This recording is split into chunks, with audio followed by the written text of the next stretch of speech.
യേശു ആരിലും വലിയവൻ വലിയവൻ. യേശു യേശു ആരിലും വലിയവൻ വലിയവൻ. ആരിലും വലിയവൻ വലിയവൻ. സൗഖ്യദായകൻ പാപമോചകൻ. സൗഖ്യദായകൻ പാപമോചകൻ. യേശുവേകരക്ഷകൻ. യേശുവേകരക്ഷകൻ. കരുണാമയൻ സ്നേഹഗായകൻ. കരുണാമയൻ സ്നേഹഗായകൻ. യേശു യേശു ആരിലും വലിയവൻ വലിയവൻ. ആരിലും വലിയവൻ വലിയവൻ.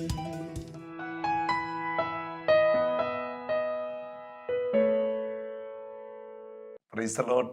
യേശുവേ നന്ദി, യേശുവേ സ്തോത്രം.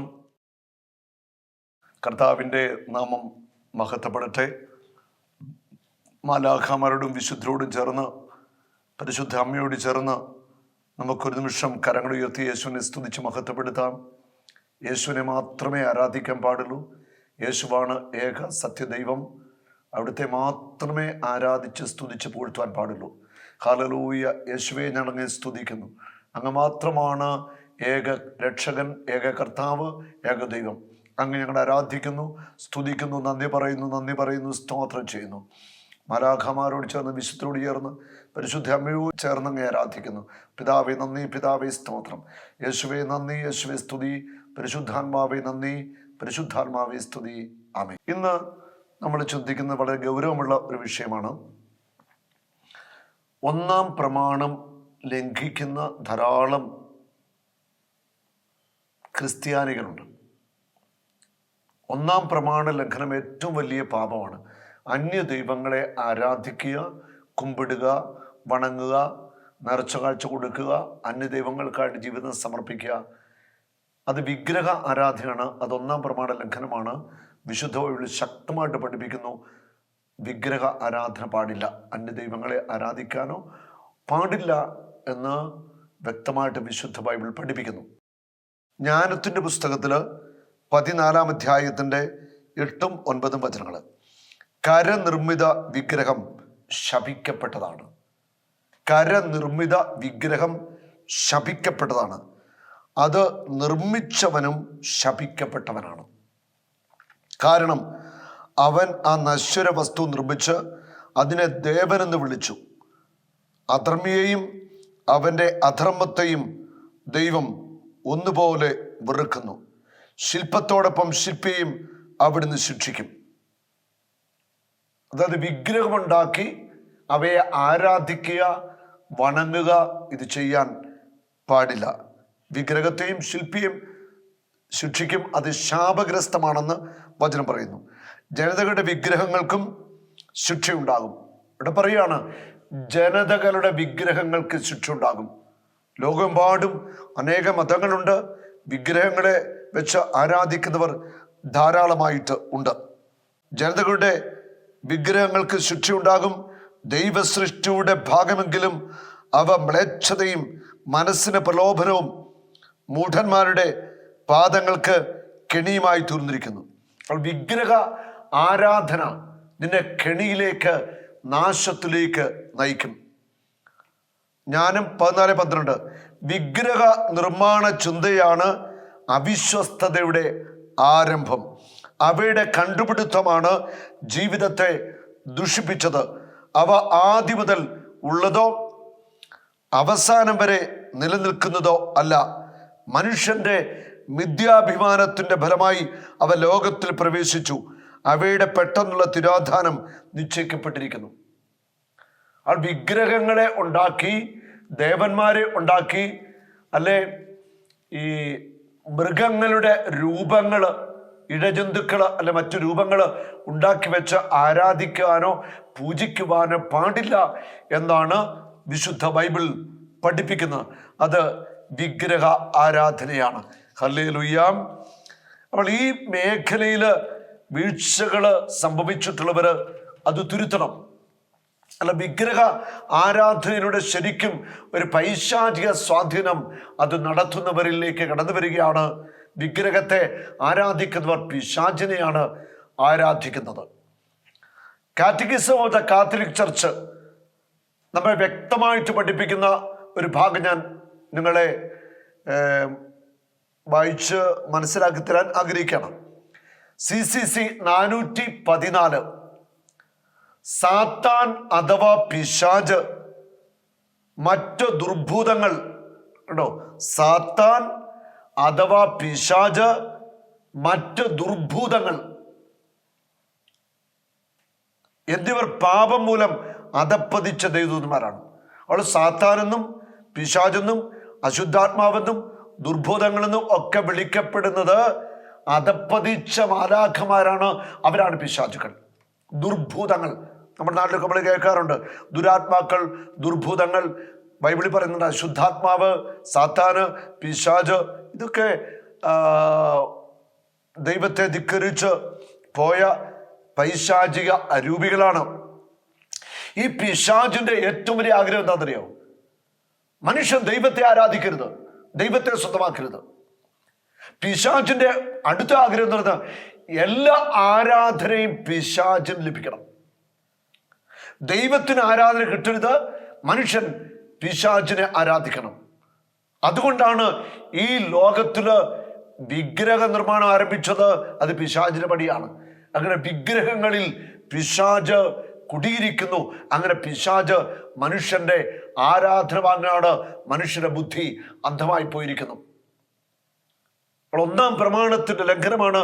വിഗ്രഹം ഉണ്ടാക്കുന്നവർ ശപിക്കപ്പെട്ടതാണ്, വിഗ്രഹവും ശപിക്കപ്പെട്ടതാണെന്ന് വചനം പറയുന്നു. ദൈവത്തെയും അവിടുത്തെ പദ്ധതിയെ ധിക്കരിക്കാൻ സാത്താൻ സ്വതന്ത്രമായി തീരുമാനിച്ചു. കത്തോലിക്കാ സഭയുടെ മതബോധകർ എന്ന് പഠിപ്പിക്കുകയാണ്, ദൈവത്തിനെതിരായുള്ള അവരുടെ തീരുമാനം അന്തിമമാണ്. ദൈവത്തിനെതിരായുള്ള തങ്ങളുടെ സമരത്തിൽ മനുഷ്യരെ ഉൾപ്പെടുത്താൻ പിശാചുക്കൾ പരിശ്രമിക്കുന്നു. ആ ദൈവത്തിനെതിരായിട്ടുള്ള സമരത്തിൽ, ദൈവത്തിനെതിരായിട്ടുള്ള പിശാചിന്റെ പോരാട്ടത്തിൽ മനുഷ്യനെ ഉൾപ്പെടുത്തുവാൻ പിശാച് നിരന്തരം പരിശ്രമിച്ചുകൊണ്ടിരിക്കുന്നു. അതിൻ്റെ ഒരു പ്രധാന ഭാഗമാണ് വിഗ്രഹ ആരാധന. ഈ ലോകത്തില് 800 കോടിയിലധികം ജനങ്ങളുണ്ട്. ക്രിസ്തുവിനെ അറിയാത്ത കോടിക്കണക്കിന് മനുഷ്യരുണ്ട്. യഥാർത്ഥ ദൈവമാണെന്ന് വിചാരിച്ച് വിഗ്രഹങ്ങളെ ആരാധിക്കുന്ന, അറിവില്ലാതെ ആരാധിക്കുന്നവർ ധാരാളം. ജ്ഞാനത്തിന്റെ പുസ്തകത്തില് 13-ാം അധ്യായം 1 വചനങ്ങള്, ദൈവത്തെ അറിയാത്തവർ സ്വതേ ഭോഷരാണ്, ദൃഷ്ടിഗോചരമായ നന്മകളിൽ നിന്ന് ഉണ്മയായവനെ തിരിച്ചറിയാൻ അവർക്ക് കഴിഞ്ഞിട്ടില്ല. ഈ ലോകത്തിൽ എല്ലാം സൃഷ്ടിച്ച ദൈവം, എല്ലാത്തിൻ്റെയും സൗന്ദര്യം കണ്ടിട്ട് മനുഷ്യൻ വിചാരിക്കുന്നു ഇവയാണ് ദൈവമെന്ന്. പക്ഷെ ഇതിൻ്റെ പിന്നിൽ യഥാർത്ഥ ദൈവം ഉണ്ട്. ശില്പങ്ങളിൽ ശ്രദ്ധ പതിച്ച അവർ ശില്പിയെ തിരിച്ചറിഞ്ഞില്ല.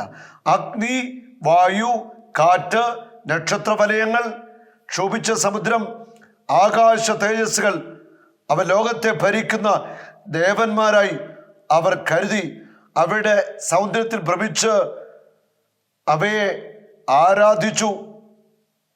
ഹല്ലേലൂയ.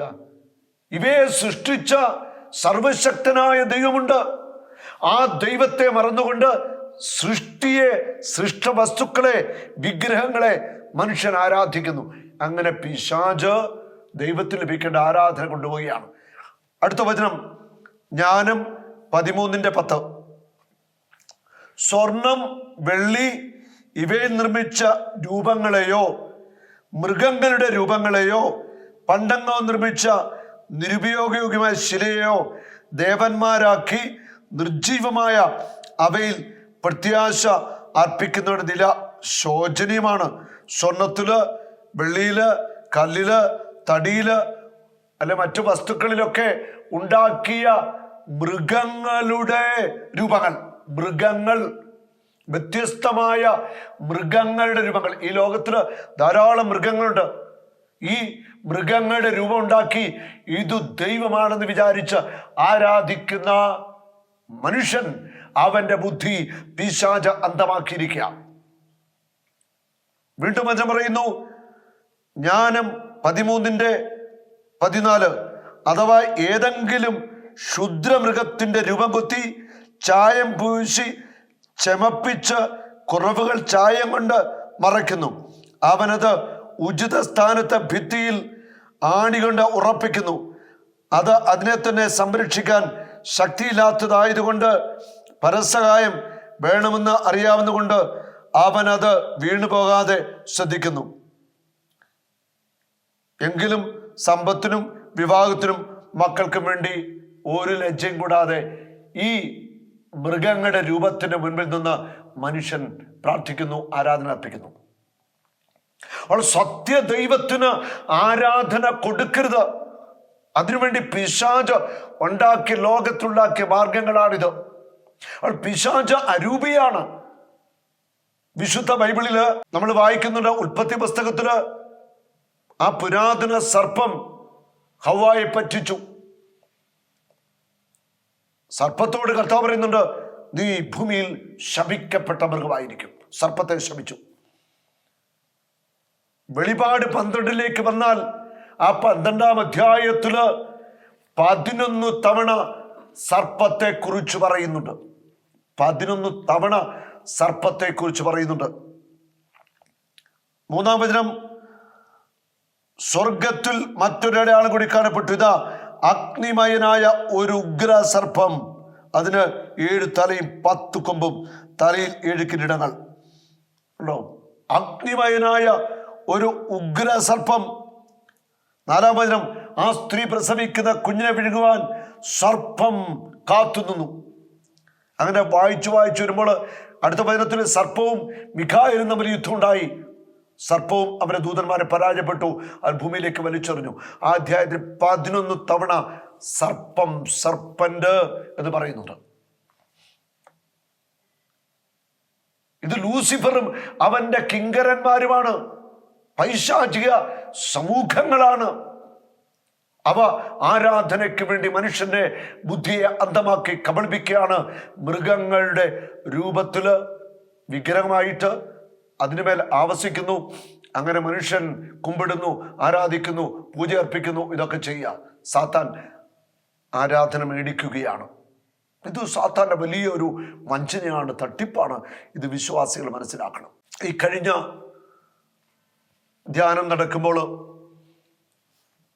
നമ്മുടെ ധ്യാനം തൃശ്ശൂർ കുറുമാൽ ഗാഗുൽത്ത ധ്യാന കേന്ദ്രത്തിൽ എല്ലാ മാസവും ആദ്യത്തെ ഞായറാഴ്ച മുതൽ 4 ദിവസമാണ്.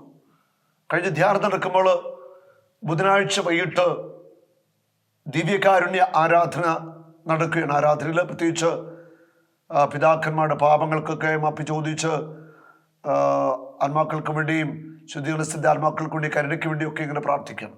അപ്പോൾ ദൈവത്തിന്റെ ആത്മാവ് ഒത്തിരി സന്ദേശങ്ങൾ നൽകി. അക്കൂട്ടത്തിൽ എനിക്ക് കർത്താവിന്റെ ആത്മാവ് ആദ്യമായിട്ട് ഒരു സന്ദേശം നൽകുകയാണ്. സർപ്പദോഷം. സർപ്പത്തെ ആരാധിച്ച 3 വ്യക്തികൾ ഈ ധ്യാനത്തിൽ പങ്കെടുക്കുന്നുണ്ട്. അല്ലെങ്കിൽ ആരാധിച്ചവർ, അതിന് ബലിയർപ്പിച്ചവർ, നേർച്ച കൊടുത്തവരുണ്ട്. കർത്താവിന് മെസ്സേജ് നൽകി. ഞാനിത് അനൗൺസ് ചെയ്തു. ആരാധനയ്ക്ക് ശേഷം അനേകർ സാക്ഷ്യപ്പെടുത്തിയ കൂട്ടത്തിൽ 3 വ്യക്തികൾ സ്റ്റേജിലേക്ക് വന്നു.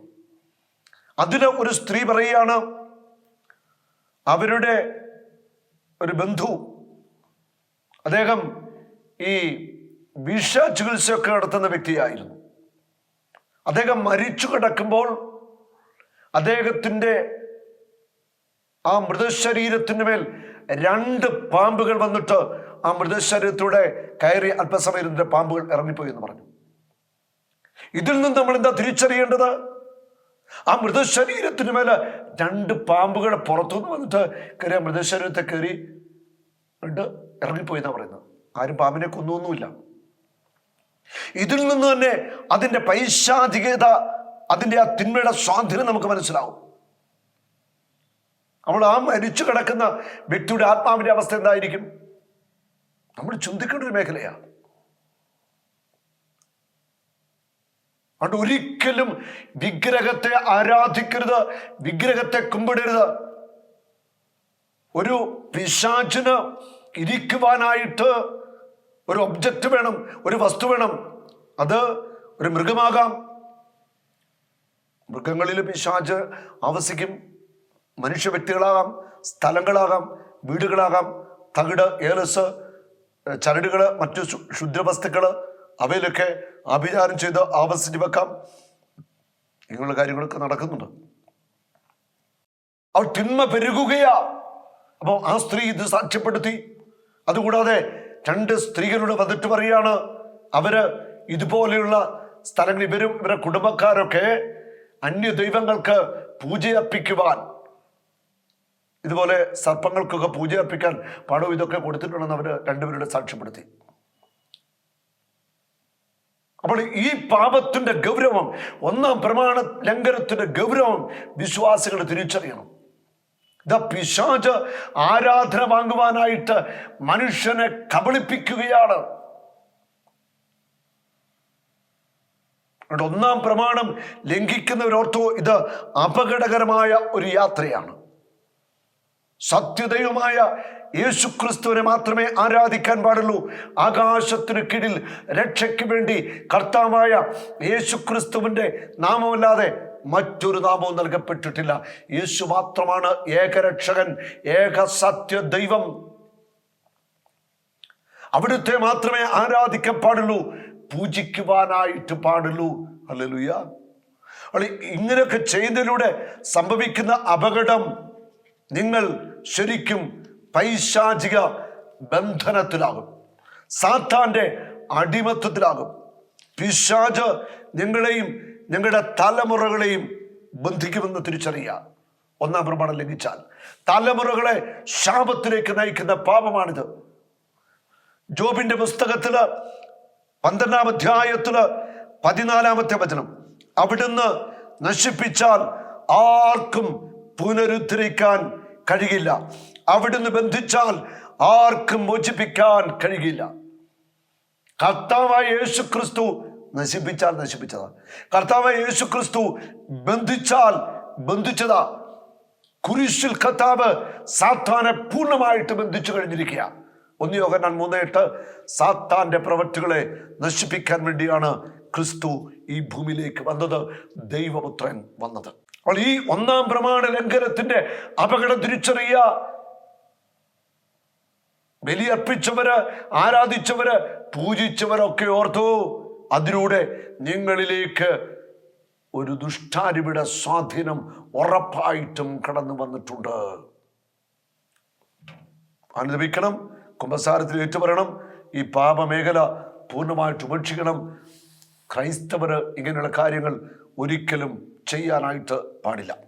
ജോബിന്റെ പുസ്തകത്തില് 11-ാം അധ്യായത്തിന്റെ 10-ാമത്തെ വചനം, അവിടുന്ന് കടന്നു വന്ന് ബന്ധനത്തിലാക്കുകയും ന്യായവിധിക്ക് വിളിക്കുകയും ചെയ്താൽ ആർക്ക് അവിടുത്തെ തടയാൻ കഴിയും? അവിടുന്ന് വന്ന് ബന്ധനത്തിലാക്കും, ന്യായവിധിക്ക് വിളിച്ചാൽ ആർക്ക് തടയാൻ പറ്റും? വിഗ്രഹ ആരാധനയുടെ അന്യ ദൈവങ്ങളുടെ പിന്നാലെ പോയവരോർത്തോ, നീ ബന്ധനത്തിലാവും. ന്യായവിധിക്കായിട്ട് കർത്താവ് വിളിച്ചാൽ അവന്റെ മുൻപിൽ നിന്നേ മതിയാവത്തുള്ളൂ. അതുകൊണ്ട് തെറ്റായ ഈ ഒരു കാഴ്ചപ്പാട് മാറ്റണം. എല്ലാ ദൈവങ്ങളും ഒന്നാണ്, എല്ലാം ശരിയാണ്, നല്ല മനുഷ്യനായി ജീവിച്ചാൽ മതി, മറ്റൊന്നും വേണ്ട എന്നുള്ള ചിന്താഗതി അതൊരു ശരിയായ കാഴ്ചപ്പാടല്ല. യേശുക്രിസ്തു മാത്രമാണ് ഏക ദൈവം, സത്യ ദൈവം, ജീവിക്കുന്ന ദൈവം. അവൻ സർവശക്തനാണ്. അവൻ മരണത്തെ തോൽപ്പിച്ച ഉയർത്തെഴുന്നേറ്റു, ഇന്നും ജീവിക്കുന്നു. അവനെ വിളിച്ചപേക്ഷിച്ചാൽ അവൻ നിന്നെ സഹായിക്കും. അവൻ ഇറങ്ങി വരും, നിനക്ക് വേണ്ടി അത്ഭുതങ്ങൾ ചെയ്യും. യേശുവിനെ മാത്രമേ നമ്മൾ ആരാധിക്കാൻ പാടുള്ളൂ. മറ്റൊരു വസ്തുവിനെയും ഒരു വ്യക്തിയെയും നമ്മൾ ആരാധിക്കാനും കുമ്പിടാനായിട്ട് പാടില്ല എന്നാണ് വിശുദ്ധ ബൈബിൾ നമ്മളെ പഠിപ്പിക്കുന്നത്. ഹല്ലേലൂയ. സങ്കീർത്തനം 116-ന്റെ 16-ാമത്തെ വചനം ഇപ്രകാരമാണ് പറയുന്നത്. 116-ന്റെ 16. ഹല്ലേലൂയ. കർത്താവേ, ഞാൻ അവിടുത്തെ ദാസനാണ്, അവിടുത്തെ ദാസനും അവിടുത്തെ ദാസിയുടെ പുത്രൻ തന്നെ. കർത്താവേ, ഞാൻ അങ്ങയുടെ ദാസനാണ്, ഞാൻ അങ്ങയുടെ പുത്രനാണ്, അങ്ങയുടെ മകനാണ്. അത് മാത്രമല്ല, സമർപ്പിക്കപ്പെട്ടു കഴിഞ്ഞാൽ ദാസനാണ്. അവിടുത്തെ ദാസിയുടെ പുത്രൻ തന്നെ, അവിടുത്തെ ദാസി അത് പരിശുദ്ധ മറിയമാ. മറിയത്തിന്റെ പുത്രനാണ് ഞാൻ, അവിടുത്തെ ദാസനാണ് ഞാൻ. അടുത്ത വചനം പറയുന്നു, അവിടുന്ന് എൻ്റെ ബന്ധനങ്ങൾ തകർത്തു. അവിടുന്ന് എൻ്റെ ബന്ധനങ്ങൾ തകർത്തു. ഹല്ലേലൂയ. മറിയത്തിന്റെ മകനെ, മറിയത്തിന്റെ മക്കളെ ബന്ധിക്കുവാൻ പിശാചിന് സാധ്യമല്ല. നാരകീയ സർപ്പത്തിന്റെ തലയെ തകർത്ത പരിശുദ്ധ അമ്മയുടെ കരങ്ങളിൽ മുറുകെ പിടിച്ചു. ഒരു പിശാചും നിന്നെ ബന്ധിക്കത്തില്ല, ഒരു പിശാചും നിന്റെ കുടുംബത്തെ തകർക്കത്തില്ല, ആർക്കും നിന്നെ തൊടാൻ പറ്റത്തില്ല. പരിശുദ്ധ അമ്മ നാരകീയ സർപ്പത്തിന്റെ തലയെ തകർത്ത അമ്മയാണ്. അമ്മയെ കൂടുതൽ സ്നേഹിക്കാം, അമ്മയുടെ കരങ്ങളിൽ മുറുകെ പിടിക്കാം. ഹല്ലേലൂയ. സങ്കീർത്തനം 107:14, അന്ധകാരത്തിൽ നിന്നും മരണത്തിന്റെ നിഴലിൽ നിന്നും അവിടുന്ന് അവരെ പുറത്തു കൊണ്ടുവന്നു, അവരുടെ ബന്ധനങ്ങൾ പൊട്ടിച്ചെറിഞ്ഞു. അന്ധകാര ശക്തിയുടെ ആധിപത്യങ്ങളിൽ നിന്ന്, മരണത്തിന്റെ നിഴൽ, അപകടങ്ങള്, ദുർമരണങ്ങള്, രോഗങ്ങള്, മരണകരമായ രോഗങ്ങള്, പെട്ടെന്നുള്ള മരണങ്ങള്, ആയുസ്സെത്താത്ത മരണങ്ങള്, അവയിൽ നിന്ന്, അന്ധകാര ശക്തിയുടെ ആ ബന്ധനത്തിൽ നിന്ന്, പിടിയിൽ നിന്ന് അവിടുന്ന് കർത്താവിനെ പുറത്തു കൊണ്ടുവന്നു. അവരുടെ ബന്ധനങ്ങൾ, തിന്മയുടെ അരൂപിയുടെ ബന്ധനങ്ങൾ അവിടുന്ന് പൊട്ടിച്ചെറിഞ്ഞു. അവിടുന്ന് സ്വതന്ത്രനാക്കി. ഹല്ലേലൂയ. ഏത് ബന്ധനത്തിൽ നിന്നും യേശു ക്രിസ്തു നിന്നെ സ്വതന്ത്രൻ ആക്കും. അവന്റെ നാമത്തെ വിളിക്കുമ്പോൾ തന്നെ സകല സാത്താനിട്ട അദൃശ്യ ചങ്ങലകളും പൊട്ടും, അത് തകർക്കപ്പെടും. ദൈവത്തിന്റെ ജനം യേശുവിനെ മാത്രമേ ആരാധിക്കാൻ പാടുള്ളൂ, അവിടുത്തെ മാത്രമേ വിളിച്ചപേക്ഷിക്കാവൂ. യേശു എന്ന നാമത്തിനു മുമ്പിൽ എല്ലാ ശക്തികളും മുട്ടുമടക്കും. ദൃശ്യമായ ശക്തികൾ, അദൃശ്യമായ ശക്തികൾ, പിശാചുക്കൾ, സാത്താന്യ ശക്തികൾ, ദുഷ്ടാരൂപികൾ, അശുദ്ധാത്മാക്കൾ, സകല തിന്മയുടെ ശക്തികളും യേശു നാമത്തിന്റെ മുൻപിൽ മുട്ടുമടക്കും, കീഴ്പ്പെടും. ഹല്ലേലൂയ. ആ നാമമാണ് ഏറ്റവും വലിയ നാമം. യേശുവിനെ നമുക്ക് സ്നേഹിക്കാം, കൂടുതൽ കൂടുതൽ അവിടുത്തെ ആരാധിക്കാം. ഒരു തിന്മയും യേശുവിനെ ആരാധിക്കുന്നവരെ തൊടത്തില്ല. നമുക്ക് നന്ദി പറയാം. കർത്താവായ യേശുവേ, ഇപ്പോൾ ഈ ശുശ്രൂഷയിൽ പങ്കെടുത്ത എല്ലാവരെയും സമർപ്പിക്കുന്നു. അങ്ങയുടെ രക്തം കൊണ്ട് ഞങ്ങളെയും ഞങ്ങളുടെ കുടുംബത്തെയും അഭിഷേകം ചെയ്യണമേ. ഈ വചനം കേട്ടുകൊണ്ടിരുന്ന വ്യക്തിയുടെ മേൽ അങ്ങയുടെ തിരുരക്തം തളിച്ചു പ്രാർത്ഥിക്കുന്നു. ദുഷ്ടാരൂപികളിൽ നിന്നും അശുദ്ധാത്മാക്കളിൽ നിന്നും ഇവരെ ഇവിടെ കുടുംബങ്ങളെ കാത്തുകൊള്ളണമേ. അന്യ ദൈവങ്ങളെ ആരാധിച്ചവർക്ക് വിടുതൽ കൊടുക്കണമേ. അവരുടെ മേൽ അങ്ങയുടെ കാരുണ്യം ചൊരിയണമേ. യേശുവേ, അങ്ങയുടെ നാമത്തിൽ പ്രാർത്ഥിക്കുന്നു. വലിയ ഒരു വിടുതല് അന്യ ദൈവങ്ങളെ ആരാധിച്ചവർക്ക് കൊടുക്കണമേ. സാത്താന്യ കെട്ടുകൾ അടിക്കണമേ. തലമുറകളിലൂടെ കടന്നു വന്ന അന്യദൈവ ആരാധന ബന്ധനങ്ങൾ യേശുവിന്റെ നാമത്തിൽ തകർക്കുന്നു. സഭയോട് ചേർന്ന് തകർത്ത് പ്രാർത്ഥിക്കുന്നു. ദൈവജനം സ്വതന്ത്രമാവട്ടെ. യേശുവേ നന്ദി, യേശുവെ സ്തുതി. പരിശുദ്ധാത്മാവെ നന്ദി, പരിശുദ്ധാത്മാവെ സ്തുതി. യേശുവെ അങ്ങേക്ക് ആരാധന. എല്ലാ മഹത്വവും സ്തുതിയും പുകഴ്ചയും ആരാധനയും യേശുവിന് മാത്രം. ആമേൻ. മോൻ്റെ പേര് ജോയൽ, അപ്പച്ചൻ്റെ പേരെന്നാ? ജോസ്. എൻ്റെ മകൻ ജോയലിന് വേണ്ടിയിട്ടാണ് സാക്ഷ്യം പറയണത്. അവൻ അമലയിൽ ടെസ്റ്റ് നടത്തുമ്പോൾ പ്ലേറ്റ്ലെറ്റ് വളരെ കുറവ്. അങ്ങനെ ബോൺ മാരോ ടെസ്റ്റ് നടത്തി. അവർക്ക് രോഗത്തിനെ മറ്റൊന്നും അറിയില്ല. അവർ പറഞ്ഞു, കൈ ഒഴിഞ്ഞമാതിരി വർത്താനം പറഞ്ഞു. അങ്ങനെ ഞങ്ങളൊരു ഒരു സെക്കൻഡ് ഒപ്പീനിയൻ ആയിട്ട് ചൂണ്ടിലെ ജോസ് ഡോക്ടറുണ്ട്, സീനിയർ ഡോക്ടർ. ജോസ് ഡോക്ടറെ കണ്ടപ്പോൾ പറഞ്ഞു, ജോസ് ഡോക്ടർ പറഞ്ഞു, മക്കളെ ഞങ്ങളിവിടെ നിൽക്കരുത്, ഉടനെ തന്നെ അമൃതയിലേക്ക് പൊക്കോന്ന് പറഞ്ഞു. അങ്ങനെ അമൃതയിൽ ചെന്ന് പറഞ്ഞപ്പോൾ അവിടെ പ്ലേറ്റ്ലെറ്റ് ദിവസം തോറും കുറഞ്ഞു വരിക. 1,50,000 വേണ്ട ഒരു മനുഷ്യന് വേണ്ട പ്ലേറ്റ്ലെറ്റ് അവിടെ ചെന്നപ്പോൾ 58, 40, ലാസ്റ്റ് 4 വരെയായി, 4,000 വരെ. അവിടുന്ന് IVIG ഇഞ്ചക്ഷൻ കൊടുത്ത് അവിടുന്ന് വീണ്ടും പിക്കപ്പ് ചെയ്ത് വന്നു. അങ്ങനെ അവിടെ ബോൺ മാരോ ടെസ്റ്റ് നടത്തി, പെറ്റ് സ്കാൻ ചെയ്തു. ഇതെല്ലാം ചെയ്തതിന് ശേഷം അവർക്കും രോഗം പിടികിട്ടാത്ത അവസ്ഥയിലാണ് ഇപ്പോൾ നിൽക്കുന്നത്. അങ്ങനെ ഒരാഴ്ച ചെല്ലും തോറും പ്ലേറ്റ്ലെറ്റ് കുറയാം, അപ്പം തന്നെ ന്യൂട്രിഫീൽ കൂടിക്കഴിഞ്ഞാൽ പ്ലേറ്റ്ലെറ്റ് കുറയും. അങ്ങനത്തെ ഒരു അവസ്ഥയിലാണ് നിൽക്കുന്നത്. അങ്ങനെ കഴിഞ്ഞ വെള്ളിയാഴ്ച ഞങ്ങൾ വീണ്ടും ടെസ്റ്റ് ചെയ്തു. അത് കഴിഞ്ഞ് 1.5 മാസം ഞങ്ങൾ അവിടെ അഡ്മിറ്റായിരുന്നു. അത് കഴിഞ്ഞ് വരുമ്പോൾ 115 വരെ എത്തി, 1,15,000 വരെ പ്ലേറ്റ്ലെറ്റ് എത്തി. അത് കഴിഞ്ഞ് ഞങ്ങൾ വീട്ടിൽ വന്നു. മിനിഞ്ഞാന്ന് വന്നിട്ട് ഞങ്ങൾ ഇവിടെ ടെസ്റ്റ് ചെയ്തപ്പോൾ അത് വീണ്ടും കുറഞ്ഞ് 58,000 വരെ എത്തി. അപ്പോൾ ഞങ്ങൾക്ക് പേടിയായി. കാരണം ഡോക്ടർമാർ പറഞ്ഞിട്ടുണ്ടായിരുന്നു ഇനി പ്ലേറ്റ്ലെറ്റ് കുറയാണെങ്കിൽ വീണ്ടും ബോൺ മാരോ ടെസ്റ്റും പെറ്റ് സ്കാനും ചെയ്യണമെന്ന്. അതിനൊക്കെ ഒത്തിരി പൈസയും വരും. ഒക്കെ കൂടി ഞങ്ങൾ ആലോചിച്ചപ്പോൾ ഞങ്ങൾ ഇവിടെ ധ്യാനം നടക്കേണ്ടതെന്ന് പറഞ്ഞു. അങ്ങനെ ഞങ്ങൾ വന്നിവിടെ ബുക്ക് ചെയ്തു. ബുക്ക് ചെയ്തതിന് ശേഷമാണ് ടെസ്റ്റ് ചെയ്തത്. ടെസ്റ്റ് ചെയ്തപ്പോൾ അത് 58,000 കുറഞ്ഞു.